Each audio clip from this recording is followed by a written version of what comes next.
What's up, fight fans? Welcome to my channel. This is Johnny, and in today's video we're going to be going over the statistics that nobody talks about when mentioning this weekend's fight at 174 pounds between David Morrell and Imam Khataev.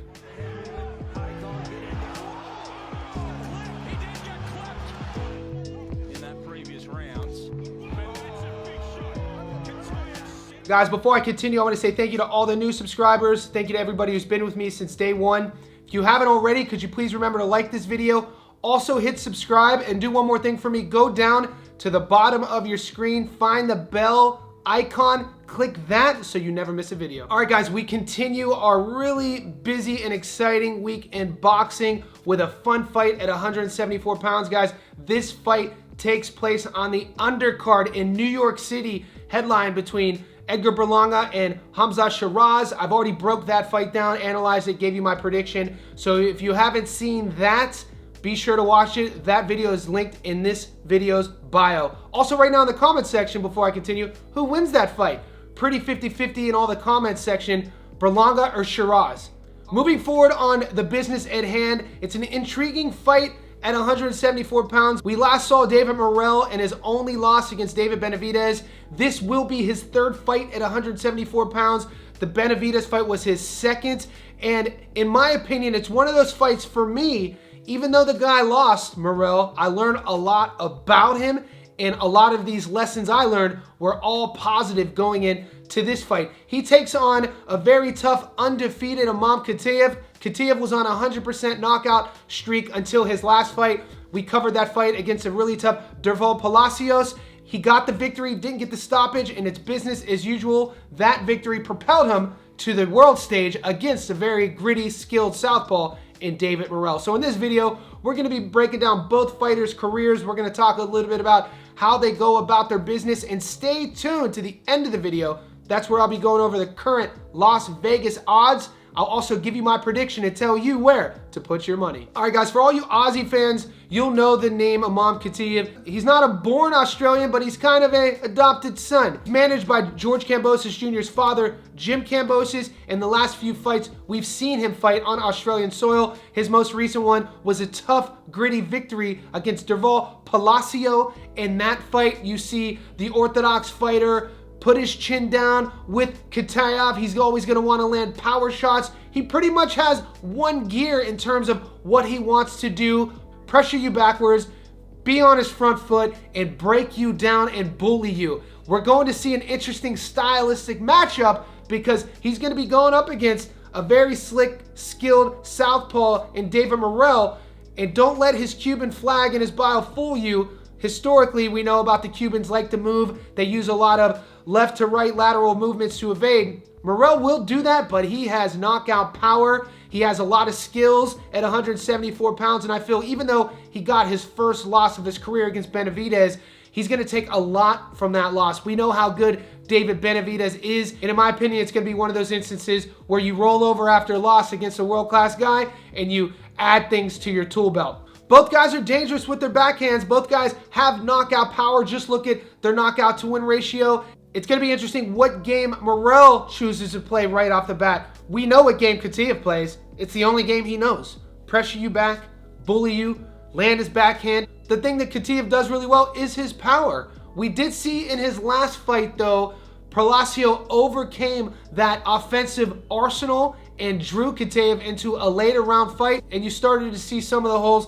in his game, which is common for a guy with only a handful of fights. With Morrell, same thing. We saw him get drawn out, saw him go to a decision. He's yet to stop a guy at light heavyweight, and only time will tell to see if each guy can implement their game plan in terms of what they want to do to get a victory. Right now, I do want to take a closer look at Imam Khataev and see what he's been up to in his career. Guys, Khataev is 10-0 with 9 knockouts out of 1,856 fighters at light heavyweight. He's ranked number 13. He carries in the ring a 90% career knockout to win ratio and has fought a total career of 37 pro rounds.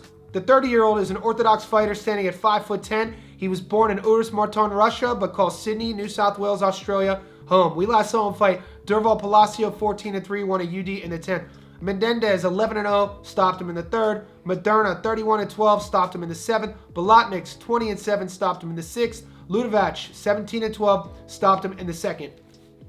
It's no secret what Khataev wants to do. If it was up to him, he would stop every one of his opponents in the very first round. Look at his stats. Look how he goes about his business. The issue with that style, that sort of one gear style, is it works until it doesn't work. And what I'm talking about here is as you grow levels into your game and you etch your way to the world level, you have to have plan B and plan C in your offensive arsenal. You have to be able to make adjustments when your plan A doesn't work, and we'll see if he has that. This will be by far his biggest step up in competition, and you have to think the winner positions themselves not only into another huge fight, but possibly a world title fight at 174 pounds. Let's take a closer look at the Cuban southpaw and see what he's been up to in his career.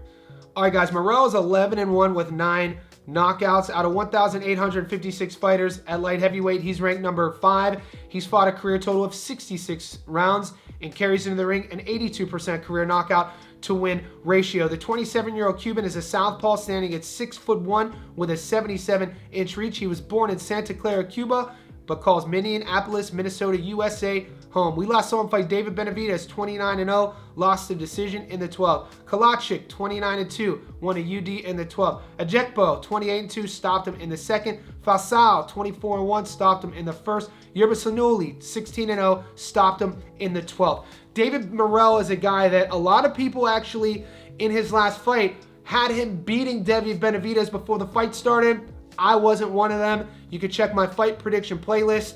It's up there. I keep receipts. I thought Benavidez was going to do exactly what he did. I thought Benavidez was going to be the classier guy with the more skilled approach and more dynamic offensive attack, and that's exactly what happened. But when I say that Morrell impressed me through the loss, Morrell impressed me with his toughness.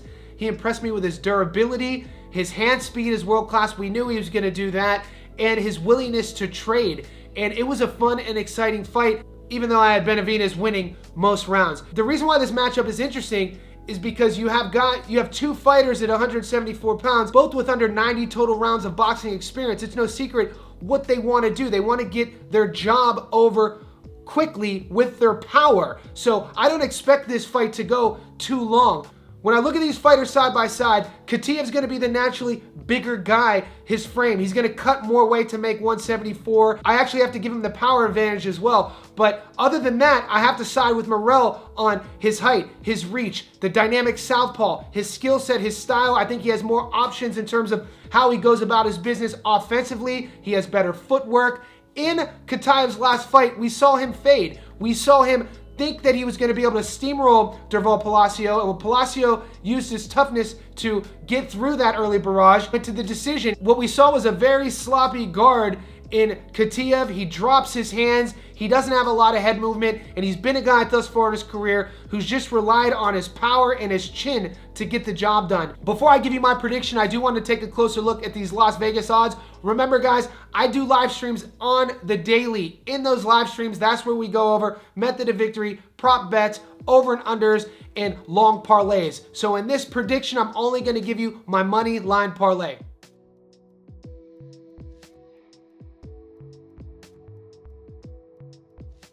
All right, guys, let's pull out our betting apps. If you're down here in Australia like me, I use a betting app called Sportsbet, and currently on the money line, David Morrell is a $1.16 favorite, meaning you put 100 on him just to win. You get your money back plus $16. The draw is 20-1. Imam Khataev is a $5.80 underdog, meaning 100 on Imam, you get your money back plus $4.80. Khataev is not quite a 5-1 underdog, and I think those odds are actually fair. Even though he has a higher knockout to win ratio, you got to think about step-ups and quality of competition. Stylistically, I think that he's not going to match up too well with Morrell. I think Morrell's going to get to showcase his levels, and I fully expect Morrell to get back on the winning track. I'm siding with the Cuban. I think he's going to handle Khataev. Wait till my live streams because I think there's a very juicy method of victory bet that could sauce our odds up a bit more if you don't want to just take the money line. Guys, also, if you haven't seen my breakdown and prediction of another interesting 50-50 fight on this card between Edgar Berlanga and Hamza Shiraz, stay tuned to the channel because that's coming up right now.